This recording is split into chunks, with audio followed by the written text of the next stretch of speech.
Welcome to the No Name MMA Show, the best damn MMA podcast you've never heard of on this gloomy November 11th, 2020, Veterans Day. Thank you for your service, Mm-hmm. Yeah, thank you.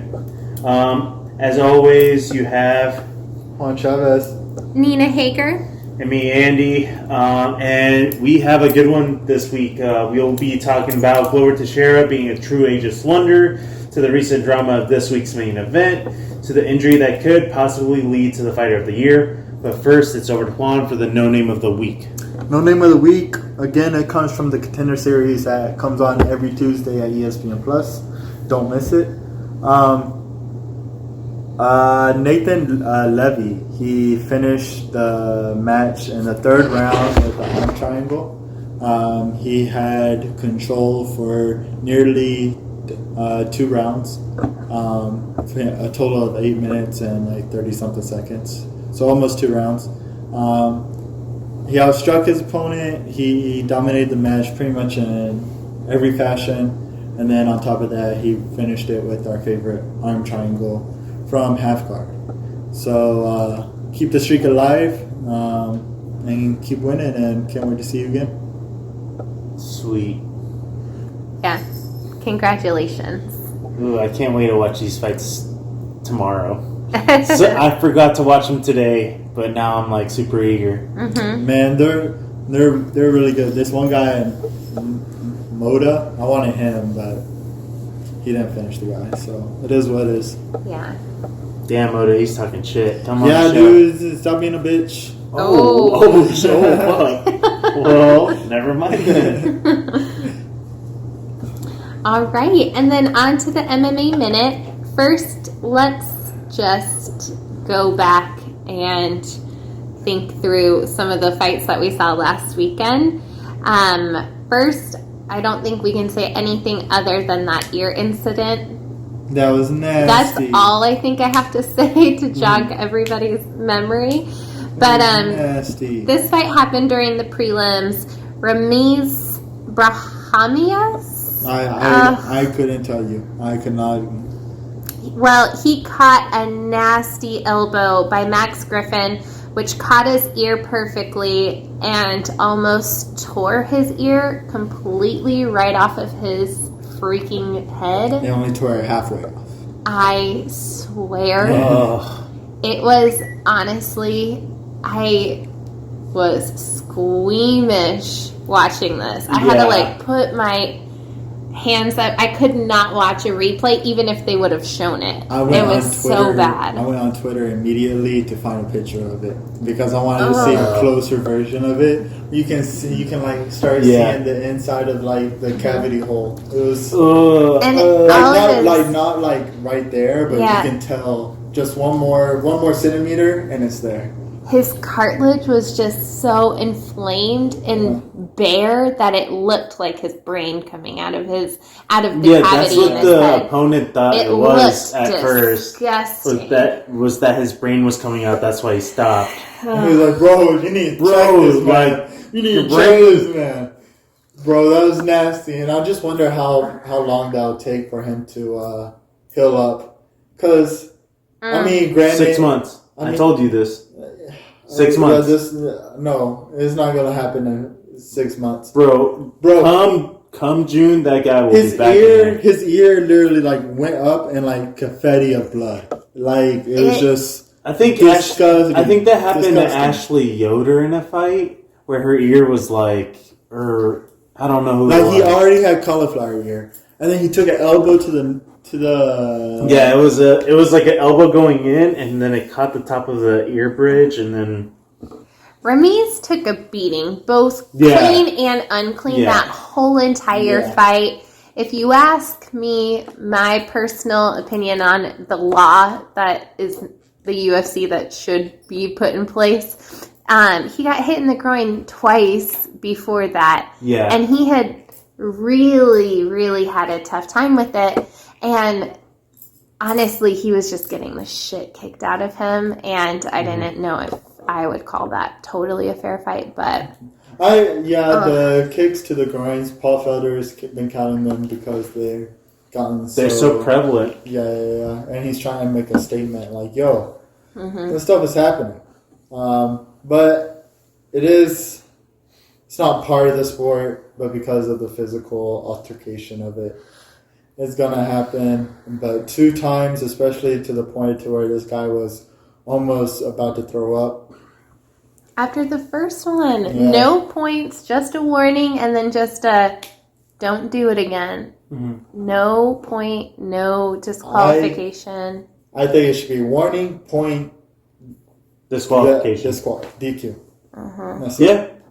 We should make DQs great again. Yes. Like, fucking make motherfuckers get disqualified. I know you did not I just think- reference Donald Trump into Hey, this podcast. hey, build that wall, man.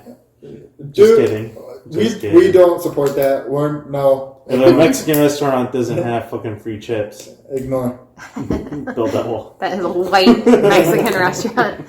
I just think that, like, you're right. It is a full contact sport. It's bound to happen. Mm. But there's no reason from both or one opponent that it should happen more than one time. That's Accidents are not accidents if they keep happening because you're doing the same thing. Yeah, Mm. yeah. And And that's just that could be the same thing said for the eye pokes. yeah, like- exactly. Yeah. Like, you keep your fingers closed. You know that you're doing this in a fight. Like, Mm-hmm. you know shit happens. Yeah. Don't turn to Mike. Yeah. But then that poor man got his ear taken off. His ear and his balls really suffered. Yeah, So, ain't no point gonna fix that. yeah. Oh, God. Okay. So that was Bananas. Another Bananas fight from last weekend. Andrea Arlovsky had a crazy competitive heavyweight fight against Tanner Boser that ultimately ended up in a unanimous decision going to the pit bull. Tanner Bozer's the mullet guy, right? Yep. The guy who's missing the tooth. I always think of him as like a Canadian hockey player because he is Canadian and he's got that mullet missing a front tooth. He basically is a Canadian hockey player who just fights MMA. It was an entertaining fight. It was a really good fight. I know a lot of people were like, I don't know, Dominic Cruz was on like Dominic little pissy Cruz mood. was. But I was just like, he was just like, they're not throwing many shots. And I was like, bro, they're heavyweights first, not like fucking you. And like, one shot is going to turn him off. And then he's like, He was like, yeah, they there's should. so few shots. Well, he was talking about how they're both being counter strikers, and that's kind of the thing that shows a lot in those types of matches. For example, like Izzy and Yoel. If you have 2 counter strikers in there, the shots are going to be timid. So not only are they counter strikers whose shots are going to be timid, their heavyweights are as well, who have Already. 260 max extra power coming in behind Yeah. coming in behind that throw. So I completely get it, but at the same time, just from experience, if you're going in there against a counter striker and you're a counter striker yourself, you know you have to take some risk. Because if not, it becomes Yoel and Izzy. Mhm. Yeah. But I feel like they eventually did. It just took them a minute to get For sure. into that rhythm. And then they were, really kind of breathing earlier on than we would have seen somebody in a different division. But it was just kind of annoying to hear, what's his face? Dominic Reyes, like, Dominic Cruz. Dominic Cruz, kind of like expecting them to hit. He said something like 30 or 32 shots or something in a round. And I was like, these guys are big boys, like, and they're moving and they're fucking quick and they looked fit for heavyweights too. Yeah. So I mean, they were working. They were. They were doing. I mean, I'd rather see a tentative one where I'm like, ooh, they're really trying, versus like Anthony Smith just fucking Yeah. swing his heart out for 1 minute and then it's just a beatdown. I like technical, but I like people taking risks, so I don't want the whole... I'm I okay. get it. I'm Yeah. okay with the first 2 rounds being technical. That third round, you better be freaking swinging. Like, mhm. You got to know if you're winning or losing, and you have to like go Yeah. for it. but it still was a competitive fight. Like, it wasn't terribly 100%. boring, and it didn't seem too terribly passive, but you're right. Yeah. Mr. Worldwide Mr. Worldwide. from Bellator. No, not fuck. Why does that piss me off so much? That just makes me so mad. Oh. I don't even. It's not even nothing. Whatever, fine. I'm gonna get so good at UFC this weekend. Okay. So fucking good. All right, moving on to the main event we witnessed last Saturday. An amazing back and forth between Thiago Santos and now the number one contender in his division, Glover Teixeira. Glover found a rear naked choke in that third round, which he had almost totally had in the second, but at the friggin' clock. He also Caught came him. back because he was getting pieced getting up hit, before yeah. that. He was getting pieced up before that. So Oh, that was such a His good fucking fight. chin. Is- Yo, that man is like what 41 something. Holy straight up fuck. 41. 41. That's it. Like what? That was What? a really, really good fight. I honestly was pulling for Glover and then thought, though, that Santos had it. And it was one of those fights where the whole time you're not sure who's winning because they both were kicking ass. I thought Thiago was going to get it in the bag just because Glover's old. He's an old man. Mm-hmm. He is. That's true. That's what I thought. I did not put him in the running for a championship fight No until way. because Thiago just came back from beating John Jones. Yeah. and made him up. Well, he lost, but he. I thought the betting odds were way too off. It was almost like a Sean O'Malley Cheeto Vera. Like, yeah, Thiago I don't remember the Santos. betting odds. Sean O'Malley was like favorite by a lot, where Thiago was favored by a good bit, but not as much. Well, he just beat John Jones. That's what I'm saying. Like, yeah, he did beat John Jones, but he also did damage, and Glover has been looking really sharp. And Glover was underdog by like 290. A whole lot, yeah. So if you had bet on Glover Teixeira for that, you would have won a pretty good money, and I should have done that actually. We need to fucking start betting $5. We good. Nah, $5. Let's go, man. Let's fucking Only do it, man. $50. Man. Politics one, man. And to kind of cut you off, maybe before we get into that, we do have this topic come back up a little later in this show where we'll talk about that whole division and where we think that should go. But just to catch you before we get into a lot of that. Moving on, Amanda Nunes has rumored to have pulled out of her fight against Megan Anderson for UFC 256 due to injury. Fingers crossed that that's not true, and if it is, we're wishing the Lioness a speedy recovery. Regardless of what it may be. Yeah. It's not She's fully- gonna have a blast recovering. She's just gonna be with her baby. I mean, yeah, but like also She she's wouldn't not have taken it if she didn't want it. assuming that there's something wrong with her. She's gonna Yeah. feel like shit with a newborn baby, with Oh, If the it's holidays, like that yeah. fucking bad. with a wife who just gave birth. Yeah. Like, Yeah. I've been looking at her Instagram. She's having a good time. well, she's having a good time because she got money, but Oh yeah, there you go. Andy, So yeah, social media only puts up no, all that's the good actually stuff. that's actually what's going on. that's their whole life. Mm-hmm. That's my reality. I want to live it. Leave me alone. Speaking of injury, Macy Barber is returning after she had quite a knee injury during her last fight. She is going to be going up against Alexa Grasso, which is scheduled for February 13th next year. That's gonna be a really good fight. Yeah. I think it's the perfect matchup for Macy, who's been talking all that shit about her being so good and blah blah blah. Well, Alexa Grasso will be her perfect kind of like, all right, where are you? Yeah. Do you even deserve to be ranked? Yeah. Because Alexa Grasso is nothing but moving up. So Yeah. we'll see. That division's going to start getting really good really quick. Mm-hmm. Last little bit, I've got Kelvin Gastelum calling out Edmund. I can never say his last name. Shabazzian.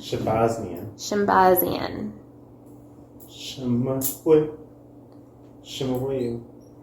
So that is happening. Well, he called him out. No. Yeah, he just called him out. Yeah, Kelvin called him out, so it's not official. Which Edmund, when did he last fight? He fought against Keep in North mind, Carolina native Ted Brunson. Word up. Word up. Keep in mind, Gastelum kind of needs this W. If he doesn't get this W, blah blah blah blah. If he doesn't get this W, he's endangered of losing rankings. I think he moves to 170 if he doesn't win. I think he starts to realize, like, I cannot be this bigger dude. Now with that reach advantage, or that reach disadvantage that I have going into every fight. Darren Till, reach advantage. Israel Adesanya, reach disadvantage. I mean, so every fight he's coming just short. I'm sorry, but he's not going to beat Usman. He might. His wrestling's good. He's not going to beat Usman. No one beats Usman right now that I can think of. GSP? GSP's not. Hamza? No, you can't bring him in. Hamza? No, not Hamza. Say what? No, not him. So Hamza will not beat Kamaru Usman? No. Say it. Say it louder. I say it. Okay. Everybody, you heard that, right? Chimaev will not beat Hamza Usman. Chimaev, number one fan of the show. You heard that? Come on. Come on the show. You won't beat Usman, but definitely come on the show. Wow. Okay. Mad disrespectful. He's doing good. To the newborn baby guy. 100% he's doing good. The newborn baby MMA guy. You're. Oh my god. So what do you? Going on a little rant real quick.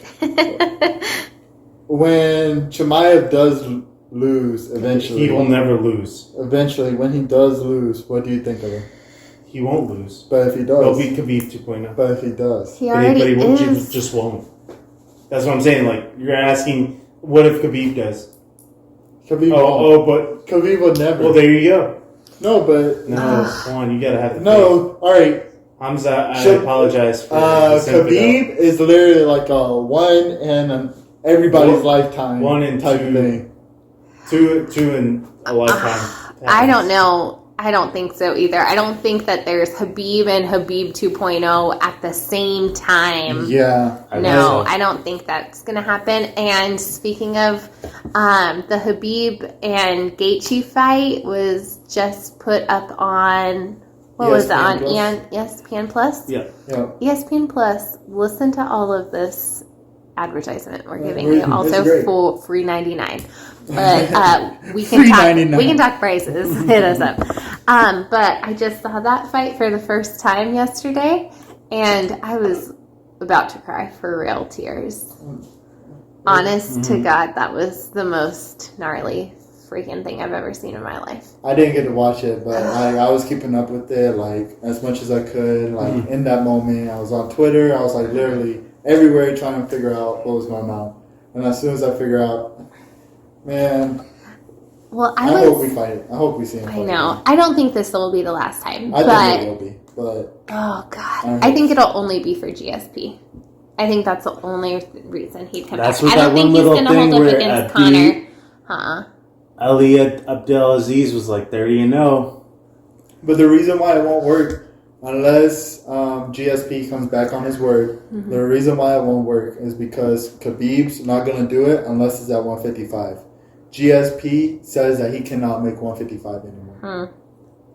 I think he does at 160, but who knows? Who knows? This I have no idea. But I agree. I don't think that the God-like mentality that is Khabib and what you're saying, the next baby god of Chimaev.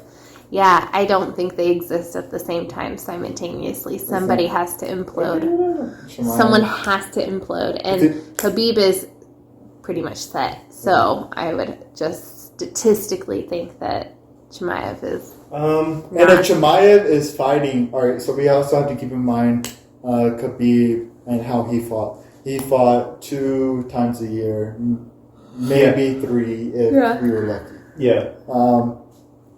Chimaev who has fought 3 times. Yeah. And 66 days. yeah. So just keeping up with that. If he's putting in more fights than Khabib, then more than likely he's gonna lose because. And all knockouts. Yeah. I don't know how you can get injured or lose when you're knocking out people with one punch. How do you punch lightning? But Yeah. are you gonna? But to be able to do that all the time. He's going to do that all the time on him. You just don't understand because you're not a believer. But you didn't believe about The Simpsons, and look where you're at now. All right. So Donald Trump- I don't even want to said get into what- this. I said what happened. I said what I do, but nothing happened. I said what I said. do. And good day, sir. I said good day. All right. I said good day. That's it for the MMA Minute. On to Andy and his scare tactics with the over-under. So for the over-under of this week, we have a really weird main event situation just because some things have been moving around. So we have Eric Anders going up against Antonio Arroyo. Eric Anders is the favorite at -130, where Antonio is at +110. After that, we have Julian Marquez versus Safarov. Oh my goodness. So Julian is at -280 favorite versus Safarov at +240. Corey McKenna against Kay Hazen. Also, by the way, I think they're going to be the 4th youngest matchup in UFC history. Hold I think they're both 21. Or something like that. But Kay Hansen or whatever is a favorite at -225. And Corey is at +185. After that, we have Ronda Marcos at +155 favorite. Underdog against Kanako Murata. After that, we have Jose Quinones against Luis Moca. Luis Moca is favorite at -135, and Jose is at +115. For the co-main event, we have Abdul Razak Al Hassan as favorite at -230 against Chaos Williams, who is at +190. And then for the main event, we have Paul Felder at +165 as an underdog coming in with 5 days' notice against the 3-fight losing streak Rafael Dos Anjos, who's making his return to 155 at a -190 as a favorite. So that is it for the over-under this week.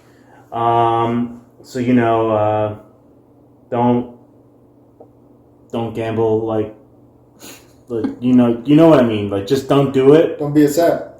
But sometimes people that do that, like, they get shot by BB guns or their windows get smashed in. So think about it. Think about it. But yeah, that's it. Okay. Let's move on to our main things. To kind of circle back and finish the discussion about Glover, he just did the damn thing, and holy freaking chin, who knew? There has been, just an instant question about whether or not he deserves to go up now that he is the number one contender against the champ, Jan Blachowicz. Jan Blachowicz, as you know, and what we've talked about before, is currently in talks of lining up with Izzy. Yeah. So what do you guys think? Do you think that now, after the kind of performance we saw from Glover, he can spoil over the current champ, Israel Adesanya, versus the champ, Jan Blachowicz? Or what do you guys think? How should this order really go? I think Jan should fight Glover, and I think Israel should wait to see if there's going to be a Robert Whittaker 2, because Robert Whittaker was a champion for way too long for him not to get at least two chances to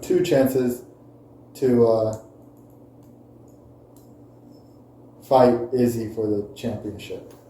This being his second because I guess he lost the first. He lost the first one, so this would be the second one. So he deserves to be get a rematch for his belt.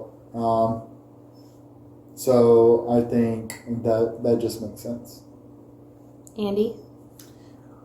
I think Glover just deserves. Out of anybody in this conversation, he's the one that deserves his shot over anybody else. Oh yeah, 100%. Not John being able to call his shot against Izzy, not Izzy calling his shot against John, not Robert Whittaker calling his shot against Izzy. He is the only one that has a fight winning streak right now, except for Izzy, possibly, but not as a defending champion. So that's where it's just like, it's hard to say, oh yeah, I've defended my belt, even though he has wiped out the division, where Glover has fought 5 times in a row, and he has been nothing but unstoppable. So yeah, give Glover the shot. He's older, why not go ahead and kind of recycle him out? I mean, that or it's just gonna make it worse for your matchmaking abilities later on versus nipping it in the bud right now. My thought too is I have no problem with his next fight being the championship fight, but I also don't have a problem with Izzy taking a crack at Jan Blachowicz first, because I mean I feel like that was already in the talks and kind of already discussed. I feel like Glover should take the time to recover and get ready for whoever he knows he's going to fight. But I wonder if the way I'm thinking about it causes a rift in the timeline with that weight division so that you're not just constantly getting like championship fights. And that's where maybe like Robert Whittaker could fight like Paulo Costa or Yoel Romero or some of the other guys we kind of talked about last time too. Well, so this is what would happen if Izzy is the one that fought for the championship. Izzy fights for the championship, and that's what we're projecting January that happens, or December. I think January. No, that would be February. No, so 100% John, it would either be. John said that he cannot fight until March. Oh. January, you have the main event against Dustin Poirier against Conor McGregor. So you cannot have a championship fight there. Yeah. So that means February or March are the only 2 pay-per-view slots left. All right, so February, being the earliest. So, but then you have to look at it in the numbers perspective. Glover versus Jan Blachowicz, after you already had Conor McGregor and Dustin Poirier sell a ton of pay-per-views, sells nothing. Izzy could get that pay-per-view. Izzy could. But also, I have no problem with Izzy fighting Jan first, and then if the winner of that fights Glover. Is that crazy? But that's where, if Izzy fights Jan and Izzy wins, his next fight is going to be Jon Jones. Okay. Yeah, so then Glover at that point would be still waiting for Jon Jones and Izzy happening possibly at 205. No, he wouldn't, because this is what would happen if Izzy fought for the title. Izzy would fight for the title. Let's say he wins. Okay.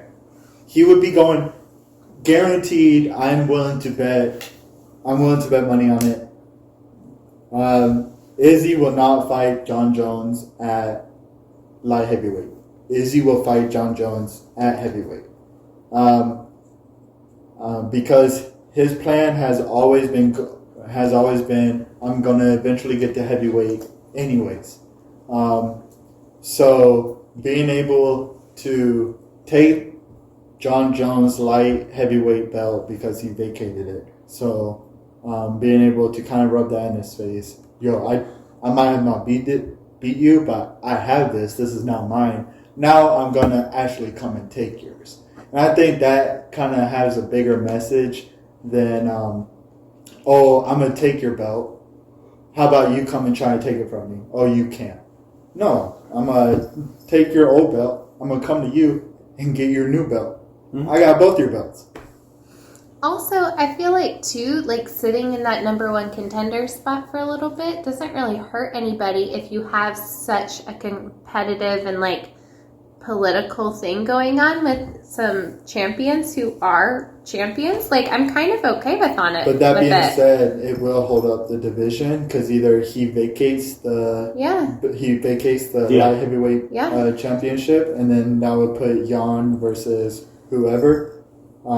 It could do Jan and what's his face, like Glover. Yeah. But that would mean Glover is waiting. So I guess if the answer to the question, should Glover wait or not, he shouldn't have to. Mm-hmm. Are people going to understand if he does? And are a lot of people really going to be mad about it? Mm-hmm. No, because Glover will be overlooked by majority of casual MMA fans. Yeah.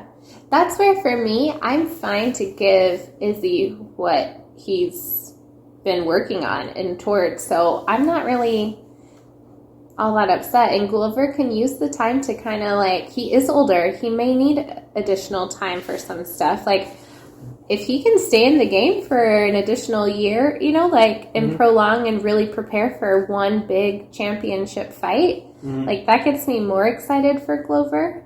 Personally, as a fan, but I think a lot of the casuals are going to be like, no, Glover, is he even going to be able to maintain the championship? What's the point? Yeah. Give it to Izzy, blah, blah, blah.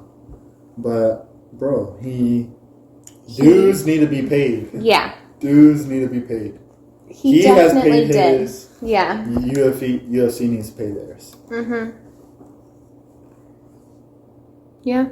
Yeah, that's it for me. I'm honestly, I shouldn't say, I mean, I'm just okay with whatever happens, personally. Glover obviously deserves to go up for a championship fight. Izzy deserves a championship fight, too. I mean...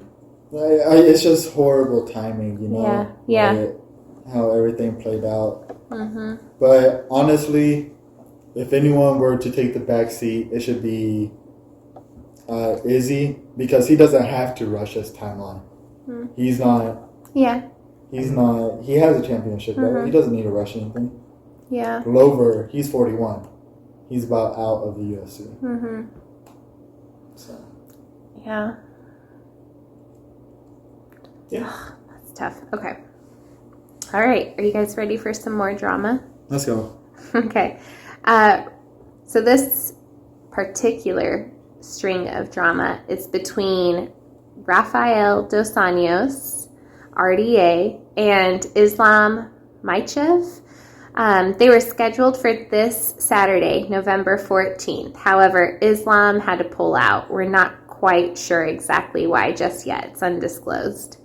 RDA had reached out, I guess, to Mike Chandler to step in and save the main event. Instead of stepping up to the occasion, he declined, saying he had something else planned, which is the lamest excuse, I think, you can probably use. Well, it's not even, like, really an excuse. Like, I guess he doesn't owe this guy anything to, like, but anyways, go ahead. Yeah, like, already got something else planned, sorry.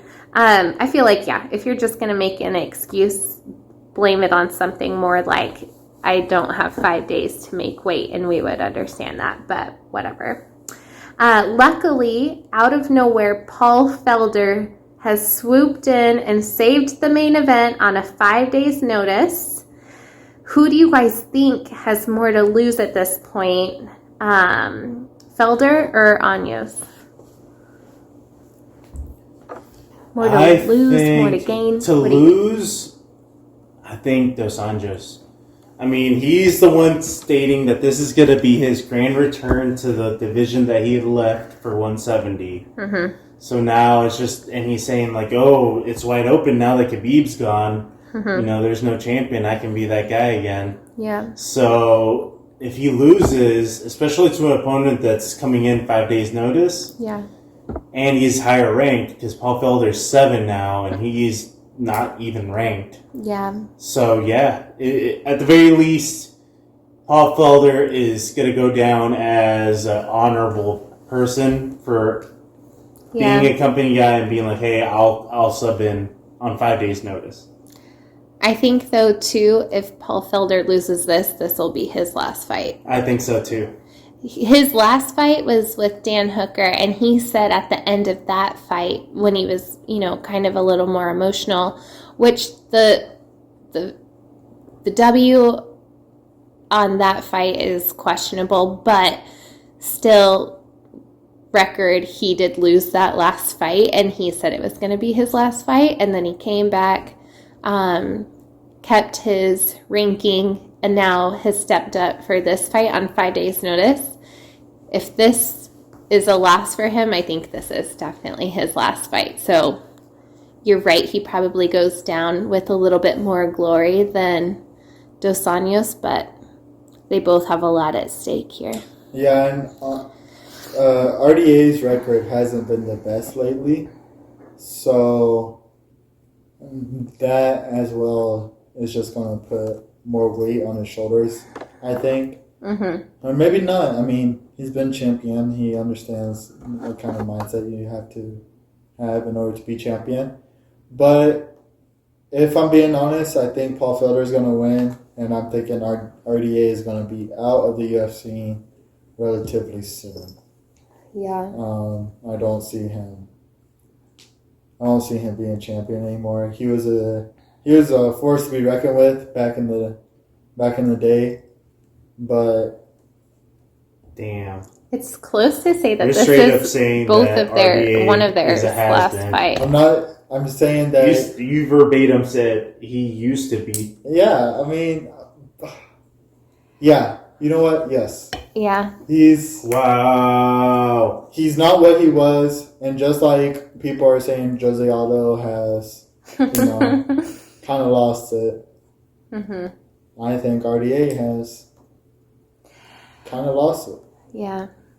That's fair. So whoever wins or whoever loses this fight, it's probably their last fight in the UFC.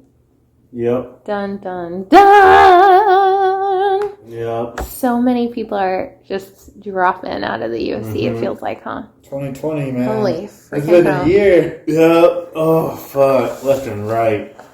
I had an idea last night I have to tell you about later, but it would be like Tell the podcast. It'd be like a- You don't Tell the bring it podcast, out. you get You it. don't bring it Oh, out no. just as a tease. all right, I'm and gonna then- trademark Watch this it be some statement. freak like sex shit. No, And it's I'm like damn, instead of a New Year's Let's party, go. it's like a farewell party, and it's like Oh, get out of here. But it's like we're kind of like celebrating all of the shit I'm not the world gonna- experienced in 2020. I don't know if it will ever end. I think it's too soon. We get a new month at the end of December. The clock goes backwards. Yeah. Jeez Louise. Turns November 1st. Crikey. All right. And then last but not least, we have excuse me. Oh my God, there's so much happening here. We have an unfortunate injury of Darren Till, who was scheduled to fight Jack Hermanson on December 5th. Hermanson said that 5 different fighters had declined to step in for Till, but then Kevin Holland agreed to the challenge. If Holland wins this, is that enough to solidify his status as fighter of the year? Because he does have 5 possible wins in a fight year, which would make him the 3rd one to do it in the modern era. How many does Chimaev have? Which is another follow-up question I have. Or does Chimaev have the advantage? How many fights does Chimaev have? If he wins against Leon, it'll be 4. So he has 3. Kevin Holland has 4, 1 by split decision. But that's how you decide fighter of the year? The amount of wins in that year? I mean, Davison Figueiredo won against Joseph Benavidez once. Yeah. He missed weight. Came in that second time, won his belt convincingly. Sub Joe for the first time ever in his career. Mm-hmm. And he's going to fight again at the end of this year.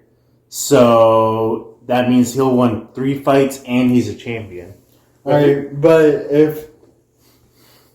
so I guess if we're talking technicalities, if you're talking about fighter of the year, are you going to add in the wrongs in there as well? Because a fighter of the year should always make weight, no? I guess, yeah. Yeah. But I guess if that's how, if you're just basing it off performance, it could be one thing. If you're basing off like the whole career as like as a job or whatever, and like who you are. If you're a fighter, like whatever. Yeah. So I guess that just depends on the individual person.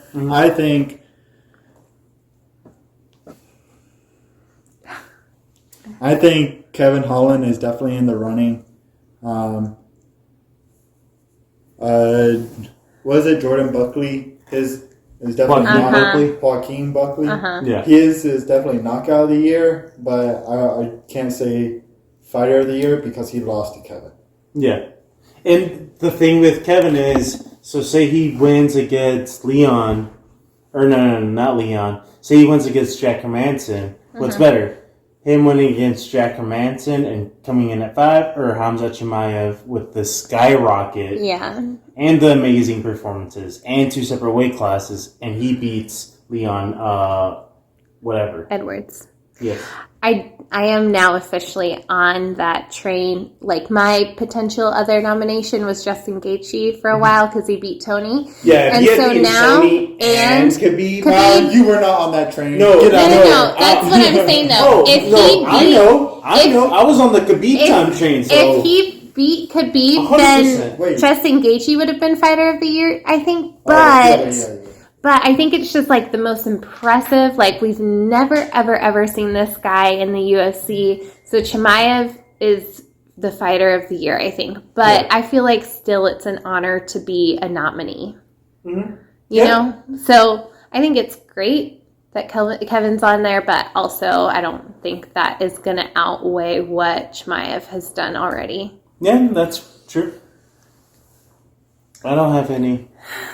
I think it's going to be very, very close. I think it's going to come till the end of the year. Yeah. I mean, going into last year, we all knew that Jorge Masvidal was probably going to win, but Israel was like very, very sharp looking. Yeah.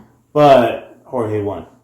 But other than that, it's always been champions. So that's a good point made by Ariel Helwani. It's just like fighter of the years are usually champions.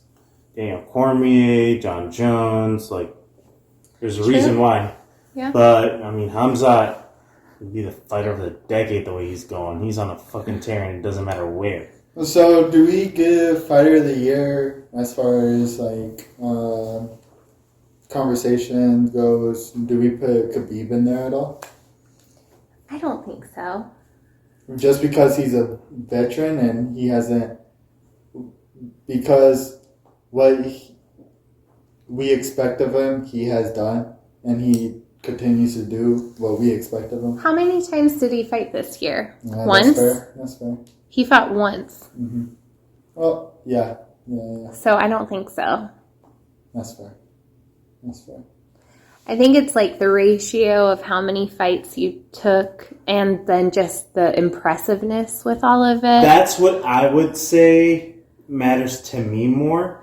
But who knows, like, who the real... Yeah, like... Who knows who's judging that or how they're judging it or...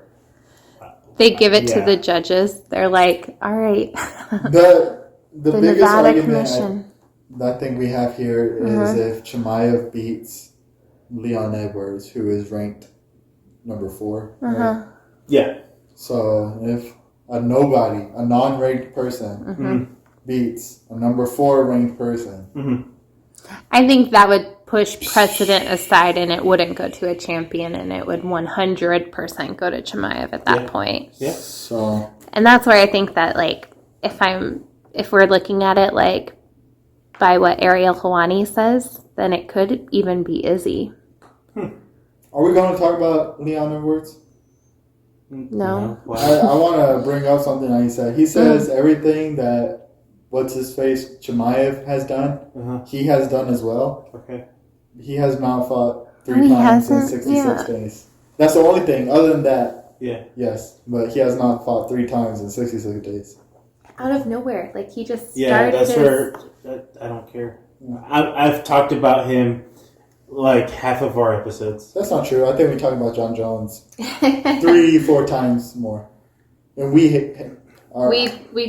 Yeah, but we talk about them both a lot. Yeah. Haters, dude. That's what we are. We're haters. We I'm hate a on them a lot. Person, nothing but facts. John Jones, piece of shit. Leon Edwards doesn't like to fight, even though he's a fighter. Wrong profession, maybe. I don't know. But yeah. So from Andy, the person that hates John Jones and Leon Edwards, to Nina, the person who hates Greg Hardy really the most. No, I 100% hate John Jones the most. Juan Chavez, though. I've hated him for longer, so that doesn't even. I mean, yeah, that's fair. Who That's is fair. your guys' our listeners' pick for hater of the year? Oh, yeah. Hater of the year? Oh, Who hell do you yeah. Out of the guys? three of us, the Yeah. amount of hate that I have versus you have versus you. Oh, I see. Perfect. You know what I'm saying? Yeah, we'll see. I think I'm going to vote No. Juan. I think Andy, he talks the most shit.